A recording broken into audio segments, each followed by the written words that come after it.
আসসালামু আলাইকুম, ইফরাস মম পেজের পক্ষ থেকে আপনাদের সবাইকে ওয়েলকাম। আজকের ব্লগ একবারে পরিবার আর হাসি খুশি সুন্দর মুহূর্তে ভরা। আমার মেয়ে হাঁপুর পড়া শুরু করে দিয়েছে আর কিছু ধরে দাঁড়ানোরও চেষ্টা করে। মাশাল্লাহ মাশাল্লাহ, অবশ্যই আপনারাও মাশাল্লাহ বলবেন আর অনেক বেশি দোয়া করবেন আমার মেয়েটার জন্য, ও যাতে সুস্থ থাকে। সকালে যখন ছাদে হাঁটতেছিলাম তখন ভাইয়ার কবুতরের কথাগুলো মনে পড়লো। যে দেখলাম অনেক সুন্দর কবুতরগুলো। আমার ভাইয়ের কবুতরের অনেক নেশা, আগে অনেক ছিল, এখন অল্প কিছুই আছে।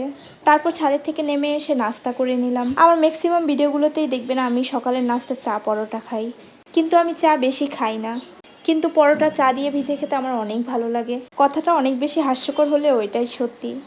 আমার মেয়েকে গোসল করিয়ে রান্নাঘরে একটু বসেছিলাম, ভাবি রান্না করছিল। তখন আমার মেয়ের কাণ্ড দেখেন, সব জিনিসপত্র ধরছিল আর কিছু ধরতে না দিলেও রাগ করছিল অনেক। আজকে ভাবি দুপুরের জন্য শীতল শুটকি ভর্তা, আলু ভর্তা আর ডাল রান্না করেছিল। আমার ভাবির এই শীতল শুটকি ভর্তাটা এত মজা যা আপনারাও খেলে পাগল হয়ে যাবেন। দুপুরে খাওয়া দাওয়া শেষ করে বসেছিলাম, তখন দেখি আমার মেয়ে তার নানুর কোলবালিশের কাবার ছিঁড়ে ফেলেছে। সবাই এটা দেখে হাসাহাসি শুরু করি। সন্ধ্যায় আমি নাস্তা রেডি করছিলাম, কারণ আমার বড় জাল আর তার 2 মেয়ে এসেছে আমাদের বাসায়।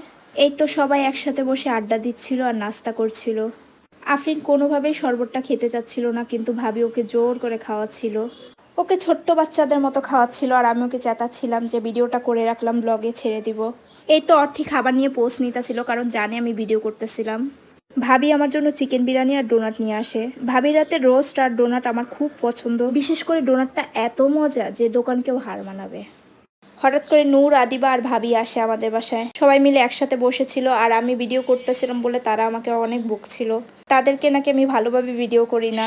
তাই আমি বলতেছিলাম আজকে তোমাদের এত ভিডিও করবো যে সব কিছুতে তোমাদেরকেই দেখা যাবে। এখন হয়তো ভাবি অনেক খুশি হবে, কারণ আর সব ভিডিওতে তাকেই বেশি আমি ফোকাস করছি। তো তারা 2 জাল এত শয়তানি করতেছিল আর একজন আরেকজনের অনেক তারিফ করতেছিল। তখন হঠাৎ করে মা বলে চলো ফুচকা খেতে যাই। বাচ্চারাও সবাই রাজি ছিল। তখন আমরা রেডি হয়ে বের হয়ে যাই। আমরা শনি একরায় এনায়েতে চলে যাই, কারণ ফুচকার মধ্যে এনায়েতের ফুচকাই সবচেয়ে বেশি মজা।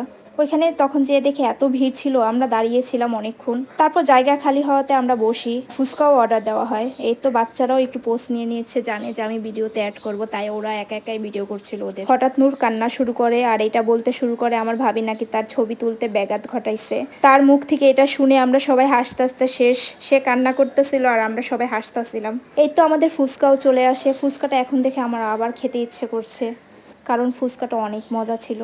ফুচকা খেয়ে সবাই বসেছিলাম, সবার ভিডিও করে নিচ্ছিলাম, কারণ একটু পরে বের হয়ে যাব আর যে যার মতো বাসায় চলে যাব। সময়টা অনেক বেশি ভালো কেটেছে, বিশেষ করে বাচ্চাদের। আমাদের মামের একটি ছোট্ট ক্লিপ দিয়ে আজকের ব্লগটি এখানেই শেষ করছি। সবাই অনেক ভালো থাকবেন। আল্লাহ হাফেজ।